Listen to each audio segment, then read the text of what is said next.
This is the Project Management Podcast. We bring project management to beginners and experts. Find us on the web at pm-podcast.com or send your emails to info@pm-podcast.com. Hello and welcome to episode number 149. I am Cornelius Fichtner. This is the Project Management Podcast. Nice to have you with us.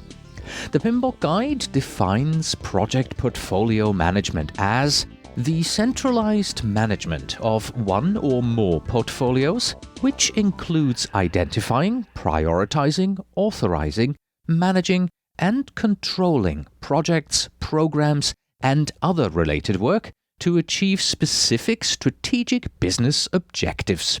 As always with definitions from the PMBOK Guide, they are straightforward, dry, to the point, and they give you a good idea what the term is all about. But they are usually a bit lacking in regards to telling you much about how project portfolio management is performed out in the real world. But that's where the Project Management Podcast comes into play for you. We bring you the real-life experience and explanations about project portfolio management with one of the big names in this area, Terry Dersher. Terry recently published Taming Change with Portfolio Management, a book that he wrote together with Pat Durbin. I have taken this book release as an opportunity to bring Terry onto the show to look into the basics of project portfolio management. You'll hear his definition, the 4 core portfolio management information structures, how portfolio management enhances the value that we deliver to our organizations, and more. And because Terry has published this new book, there are going to be 2 lucky listeners who will win a copy. One of them goes to our free listeners, and one of them goes, as always, to our premium listeners fully automatically. But this time we're going to do this with a bit of a difference. If you want to win a copy of the book, then please go to our Facebook fan page at facebook.com/pmpodcast. Find the announcement about this book giveaway and simply add a quick comment. You can either tell me how great you think the podcast is, or just say, I want to win, or something along those lines. Everyone who adds a comment to our Facebook fan page before July 7th, 2010 gets a chance to win. The address again for you is facebook.com/pmpodcast. This episode of the PM Podcast is sponsored by the PDU Insider. Sort of. I say sort of because the PDU Insider isn't really our sponsor. The PDU Insider is a free website and newsletter that I am launching on July 1st. The mission of the PDU Insider is to provide information and education about professional development units, those PDUs, to holders of PMI credentials. We want to help you understand the Continuing Certification Requirements Program, shed light on the various categories in which you can earn PDUs, and help you find high-quality PDU activities that not only allow you to earn PDUs, but most importantly, help you grow as a project manager. So stop by at pduinsider.com and sign up for the free newsletter. Earning PDUs was never simpler. And before we get to the main interview, we have to announce the winners of our PDU podcast giveaway from a few weeks ago. The PDU podcast is our sister podcast, which helps PMPs and PGMPs earn at least 1 PDU every month. All you have to do is watch the video webinars and you will have earned 1 PDU. And you can find out more at pducast.com. And here are the listeners of the giveaway that we did here on the program, well, like I said, about 4 weeks ago. We have a winner from among our premium listeners, and his name is Keith Hopkins from Fullerton, right here in California. I tried sending an email to Keith, but the email came back. So Keith, if you hear this, please contact me at info@pm-podcast.com so that we can get this prize to you. And we have also a winner from among the free listeners. His name is Ilias Biris. He's from Espoo in Finland. Congratulations to both of you. Oh, and just in case you are now completely confused about the difference between the PDU Insider and the PDU Podcast, Here we go. The PDU Insider is a newsletter in which I give you tips about earning PDUs. And the PDU Podcast is a commercial video podcast where you can watch webinars and earn PDUs. It's that simple. And now, our main interview. Terry Dersher is the Chief Process Architect for PlanView, with more than 27 years of experience as a practitioner and consultant. His focus is on innovating world-class management techniques aligned to modern business challenges. Terry is a trusted advisor to many customers who use portfolio management to manage their strategies, assets, work, and workforce, and is a frequently cited industry expert and speaker. He is the primary author of PlanView Prism's Best Practices, drives the PMO 2.0 series of events and research, and writes the Enterprise Navigator blog. Terry is a founding director of the Enterprise Management Association International. Enjoy the interview. The Project Management Podcasts feature interview. Today with Terry Dersher, Chief Process Architect for PlanView.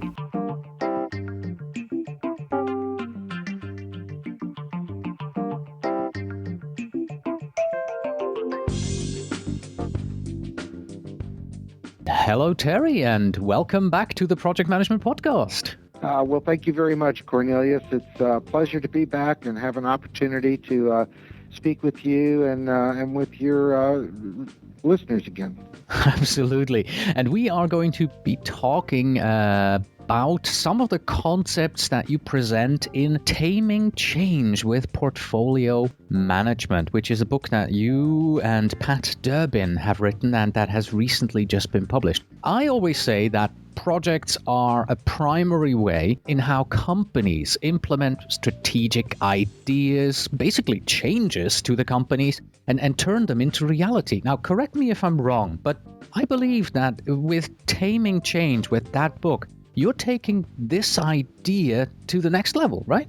Absolutely, Cornelius. I think you're correct. And certainly projects represent the most common mechanism for going out and executing change. They are, by definition, a vehicle to create. All deliverables really take on the form of being a product or a service or an asset, though, at the end of the day. In that respect, the project management is really the meat and potatoes of tactical change. Mm-hmm. However, if you look at it, the life cycle of change is really quite a bit more expansive than just project or program management or even the execution of a particular strategy. So among the key concepts that we present early in the book is that organizations need to approach change as a complete life cycle that involves many different levels of the organization, a lot of different decisions and decision points, and a lot of different business functions, most assuredly including project and program management. Mm-hmm. So what makes the approach in Taming Change different from other books about portfolio management? That's a great question, Cornelius. And I'm sure that the listeners have all seen literally hundreds of titles on some aspect of portfolio management. Yes. But what we realized was that almost all previous works around portfolio management really approached the discipline from the perspective of how it's applied in a single specialized instance. For example, there are books out there on how to accomplish IT service portfolio management. There are books about product portfolio management. The world is awash with books on financial portfolio management. A lot of books out there on how to make investment decisions using portfolio management. And of course, last but certainly not least, a lot of works on project portfolio management. There are also a lot of books out there on change management, but they tend to look at things only from a humanistic perspective.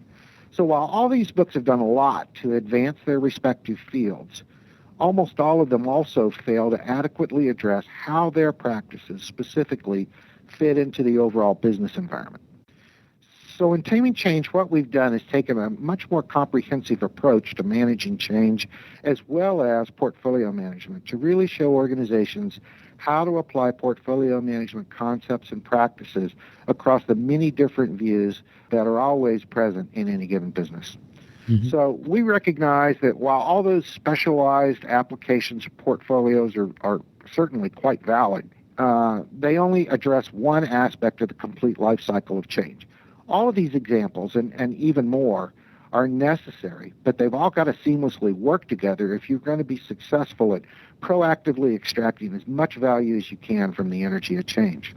So our goal really was to help to unify all these different perspectives that you get from different standards, different disciplines, to drive better teamwork, streamline the whole process of how an organization manages change from the time that it's recognized and you realize you've got to do something about it to the point where you get change executed and put into operation and ultimately to decide to change again. We believe that's really the first time this has been done in such a comprehensive manner. So we're pretty excited about that.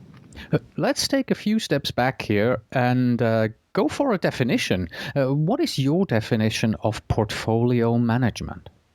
Sure.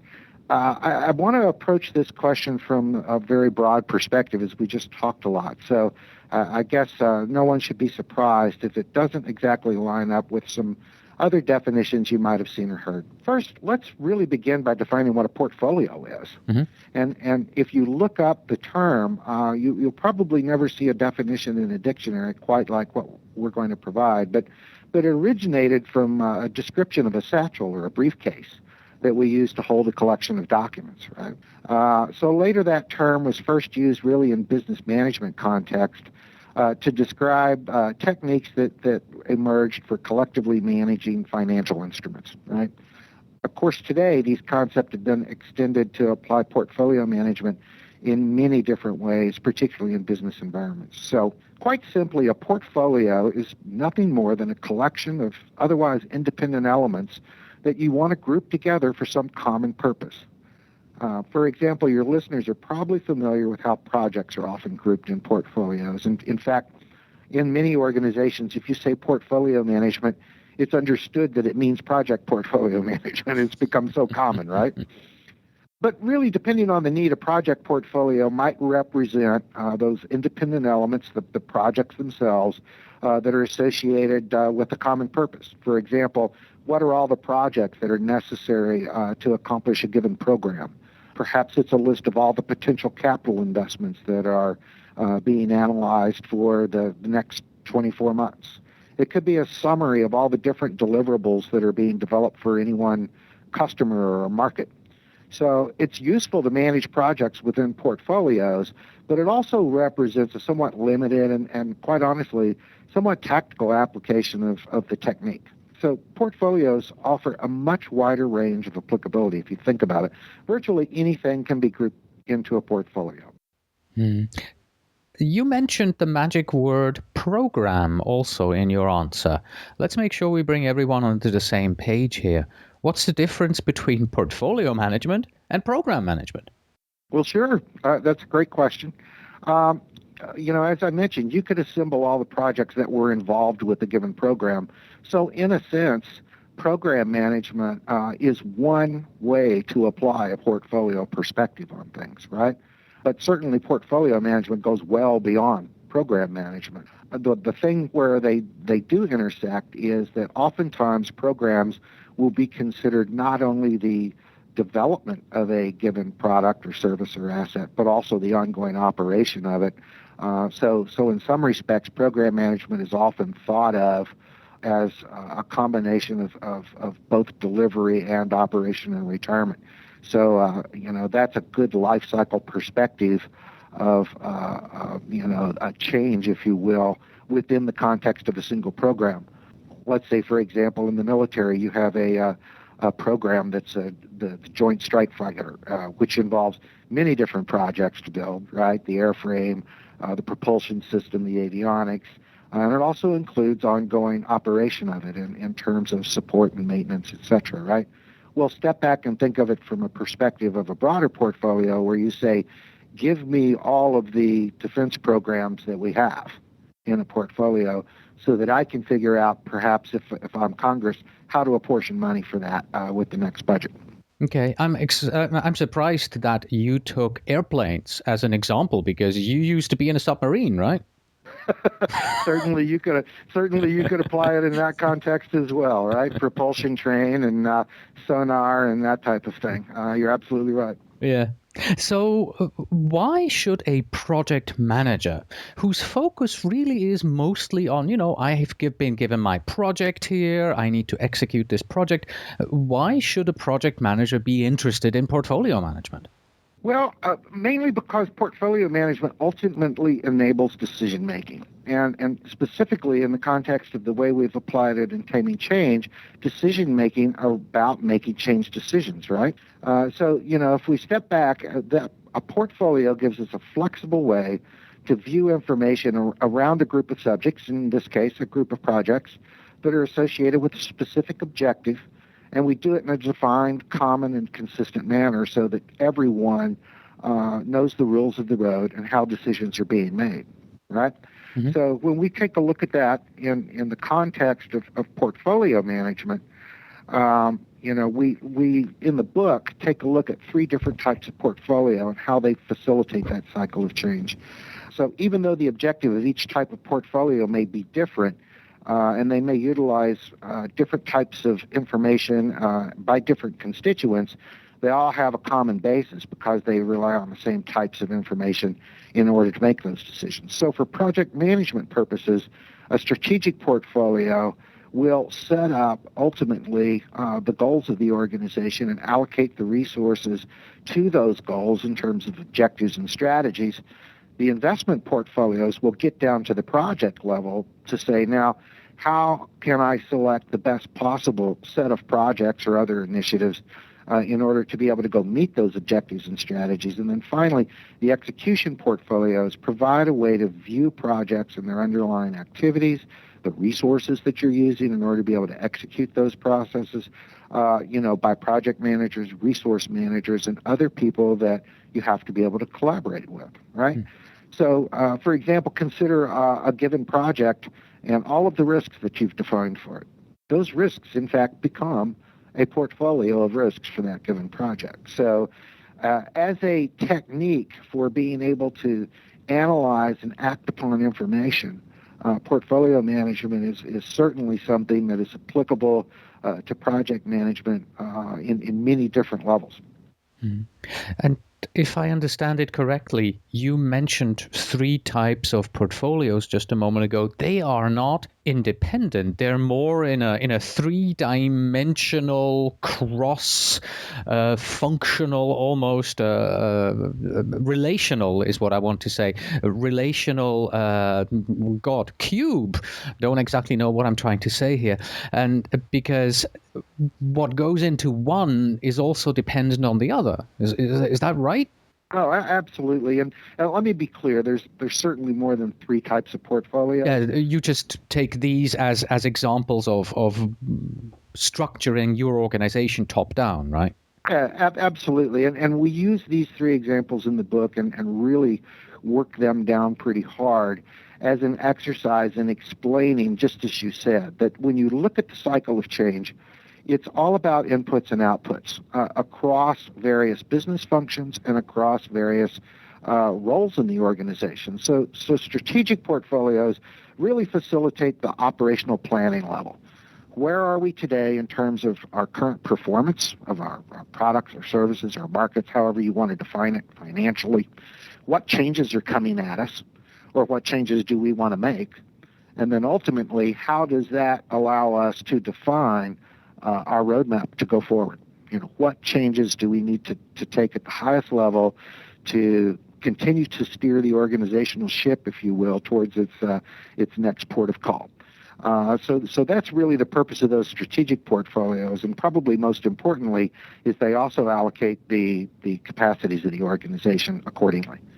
So the investment portfolios then obviously take those inputs and say, given what you're trying to achieve, a given strategy, for example, how can I accomplish that with the various investments that I have available? And that strategic portfolio is going to set some boundaries, right? This is what you need to try to achieve in terms of the results. This is the time you have to do it in. And here's how much I'm going to give you in terms of people and money. All right? And the portfolio manager then has to be very creative and figure out, okay, given those operational boundaries, what's the best possible combination of options that I can put forward for approval in order to be able to meet all those various constraints and objectives. So once that decision is made, then obviously you have to execute, and that's where the execution portfolios come in. That's really the tactical aspect of portfolio management about, okay, so in order to meet this initiative, I have to go do this project, and you have given me project constraints associated with what deliverable I need to create, when I need to do it by, and how many resources I'm being given, how much money, et cetera, et cetera. Then we go on to say, all right, the deliverables out on the street. Let's operationalize it. Well, we've basically come full circle now. We've created a new normal, if you will. We've created a new operational state. The next question becomes, let's measure the performance. How's it doing? And now what changes have come in again? Is it still meeting its needs, or do we have to incrementally improve, that particular area? So absolutely, it's all about inputs and outputs through the whole organization in order to be able to successfully execute change through that entire cycle. It's a team event. You also talk about 4 core portfolio management information structures, and they are people, money, work, and deliverables. First of all, what are portfolio management information structures? I've never heard this term before. Sure. Well, let's go back to what the core value of the portfolio is. Is ultimately it allows you to define what you're trying to achieve, get your subjects together in the portfolio, get the information around those subjects in the portfolio, and to be able to view that information from multiple different perspectives in order to make decisions and act on them, right? So when we think about portfolio management in that perspective, and particularly as you apply it to all the business decisions that go into that cycle of change we just talked about, over the years we've defined that ultimately almost all those decisions that are really pivotal boil down to those 4 types of information.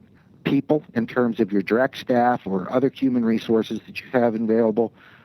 Increasingly, obviously, in this day and time, it's going to include offshore contractor resources as well. Money. Cash is king, right? So with enough money, you can get all the other capacities that you need. And those 2, people and money, form really the primary capacities that the organization has available. The work that you're doing in terms of the projects, the underlying tasks, and actually up the structure in terms of the strategies and objectives that you're trying to achieve. And of course, you're doing that work in order to create deliverables, either in terms of products or services or assets. So really what those 4 information types represent is the information needed across the entire cycle of change in order to make good business decisions, right? What are my capacities? What are my demands? How am I applying my capacities in order to meet those demands? What benefit am I creating as a result of those demands? And what costs are those capacities generating as a result of using them, right? So when we talk about information structures, in order to be able to use portfolio management effectively, we've got to be able to get those 4 types of information together and in a condition where we can actually compare them within a single viewpoint, right? And obviously those viewpoints are going to change depending on who you are and what you're trying to achieve. For example, a CFO may very much take a financial perspective to their portfolio and say, here's all the money I have, the capital and the non-capital expenses. How am I spending them across various deliverables? What work is being done against those deliverables? And who did I give the money to in terms of the organization chart, right? Mm-hmm. Conversely, a product manager is obviously going to take a more deliverable-oriented view. These are the products that are in my product line, right? This is the money that's been allocated to them. This is the work that I'm doing with that money, and these are the people that are responsible for executing that work. So you can see how almost every business decision you have to make ultimately boils down to how you're going to look at these 4 core components and how they're being used based on your particular perspective and the objectives that you're trying to achieve. And the importance of having all four information types available in your portfolios is they allow you to make fully informed decisions. Case in point, I'm sure that you and many of your listeners can relate to how someone made an investment decision based only on the financial information they had available. And that can put you in a pretty bad spot if resource availability wasn't taken into account as well, right? So that's a good example of why you want to have all of these key elements available to you when you're making portfolio decisions so that you make good, fully informed, balanced decisions. Okay. Anyone who's taken the PMP exam and looks at these for people, money, work, deliverables, it almost looks like a few of the chapters in the PMBOK guide with the knowledge areas that we have there. And there are others, like, there's risk management, for instance. The whole risk attitude discussion usually also influences which projects are being selected and what type of decisions you make. So my question to you then is, why did you select these 4 portfolio management information structures, people, money, work, and deliverables, and use those in the core? And where are other items like risk and risk attitudes? Sure. It's a great question, Cornelius. Certainly, we look at these as the elements that are ubiquitous in almost every organization. Mm-hmm. For example, and I'll go back to what I mentioned earlier, in that we're really talking about managing demand and capacity here. Yes. So while people and money is present in almost every organization, if you are, for example, in manufacturing, then there's going to be other capacities you want to take into account, right? Logistics and warehousing and production line capability, yep, and those types of things, right? So there are other capacities that each organization will certainly want to include in their portfolio, but these 4 are probably the minimum in terms of thinking about how you're going to make good business decisions. And going back to that idea of cash is king, right? Almost all other capacities can ultimately be monetized in terms of saying, well, if I've got to increase production line capability, that means I'm going to need more financial capacity in order to be able to do that, right? So back to the question on risk, though. And if you stop and you think about, well, what are risk categories that I might think about as I'm making business decisions, those risks tend to gravitate back to these 4 types of information, right? Oh, yeah. Yeah, you're right. Right? In terms of what's the risk of the market not accepting the product that I create, or what's the risk of me not actually being able to technically accomplish the work I'm trying to do? What's the risk it's going to cost more than I think it's going to? What's the risk of not having the right talent available, et cetera, et cetera? So, and I guess, too, from a investment management and strategic risk management perspective, I'm a big fan of monetizing risk. If you stop and think about it, even positive risk can be monetized. But almost all risk can ultimately, once you get your hands around it and investigate it, be defined in terms of, well, what's the potential cost, right? Either in terms of mitigation or in terms of increasing the timeline or requiring additional capacities that you didn't count on, et cetera, et cetera. Interesting. I had never looked at it from that angle. You are absolutely right. Risk isn't something that just stands alone and says, we have risk, period, but there are certain categories of risk. That's a very, very neat angle. Thank you. Oh, thanks. We talk about it a little bit in the book, not only in the strategic risk management discussion that we do in the first third of the book, but also in terms of risk associated, obviously, with making investment decisions and how you want to factor those in. So that is some thoughts that are included in Taming Change. Mm-hmm. There's one more question that I have from you that's directly related to the book, and then I'd like to close it out with a completely, shot into the left field here.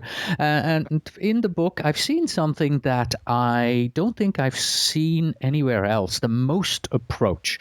Is the MOST approach something that you defined, or is this some kind of a best practice?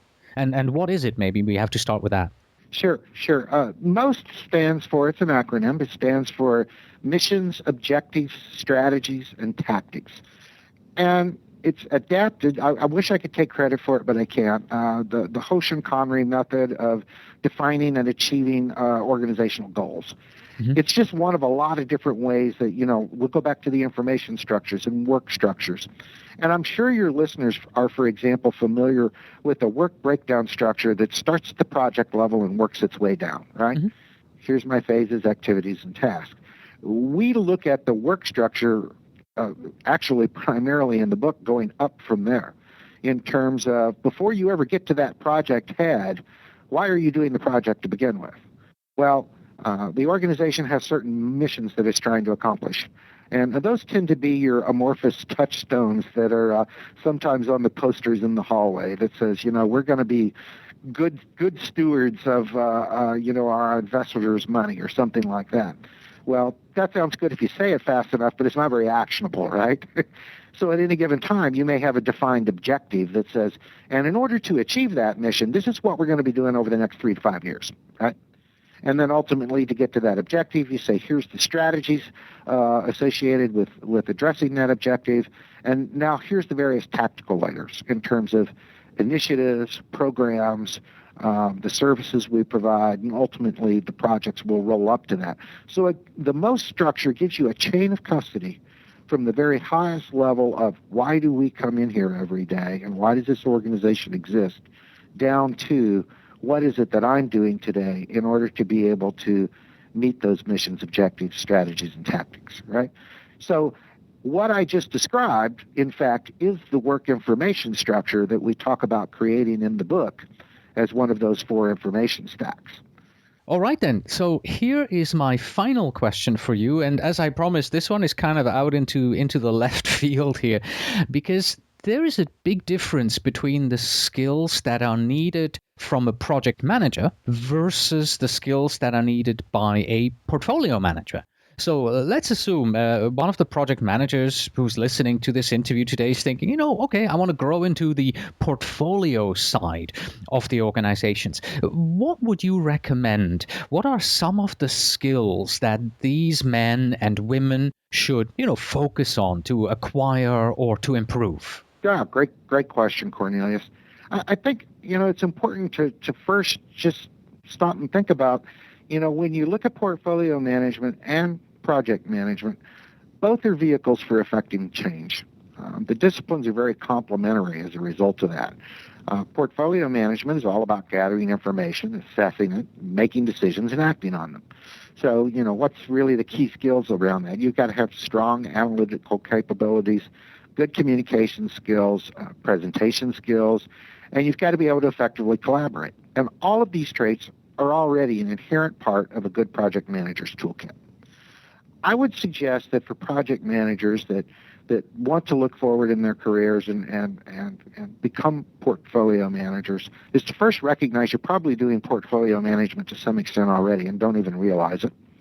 But secondly, I guess to look at it more from a business perspective, gain a firm understanding of those 4 information types. How is information about people, money, work, and deliverables in your organization organized? How's it structured? I would suggest that if you're not already familiar with it, take a course on basic accounting and look at how budgets are done in your organization as a way of understanding that financial structure. Study up on your products that you provide, your services, your product lines, and the markets that you serve as an organization. And think just beyond project work to encompass your operational activities as well in order to understand how resources are being consumed. I would say look at the annual report, get familiar with the objectives and strategies that have been established for your organization, and start to think about how all that relates back to how those capacities are being utilized. All this is going to enable you to start going well beyond time, cost, and quality considerations and think more about your projects in business terms. For example, why is the project that you're doing really needed? How does it fit in the objectives and strategies of the organization? What changes is it creating in terms of results? Results in terms of markets, products, the customers, and the value that they're getting. And how do I define success in terms of value? How does risk threaten the value that I'm trying to create?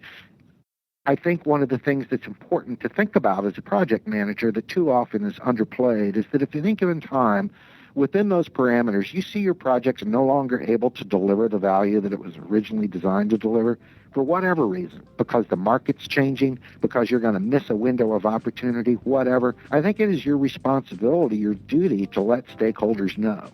And I think on the other side of that, if you say a way to easily increase the business value of what you're doing, bring up those ideas too. Soon enough, you're going to get valued for your bigger thinking. And I think ultimately that will lead you to opportunities in portfolio management on a broader scale. Excellent. Thank you very much. Once again, the book is called Taming Change with Portfolio Management, written by Pat Durbin and Terry Dersher and published by the Greenleaf Book Group Press. Terry, thanks for coming on to the program and talking to us about portfolio management. Appreciate it. Always a pleasure, Cornelius. Glad to have had the opportunity and looking forward to speaking with you again soon. And that was our interview with Terry Dersher on the fundamentals of project portfolio management. That's it for today. Thank you very much for listening. As always, you can find us on the web at pm-podcast.com. And don't forget, if you want to win a copy of Terry's book, then go to our Facebook fan page, which is at facebook.com/pmpodcast. Find the announcement about the giveaway and just add a comment to the announcement. If you are a PMP or a PGMP and you're looking for a simple and effective way to earn your PDUs, then try our sister podcast, the PDU Podcast. Get new webinars and at least one new PDU every month on autopilot. Stop by at pducast.com. That's pducast.com.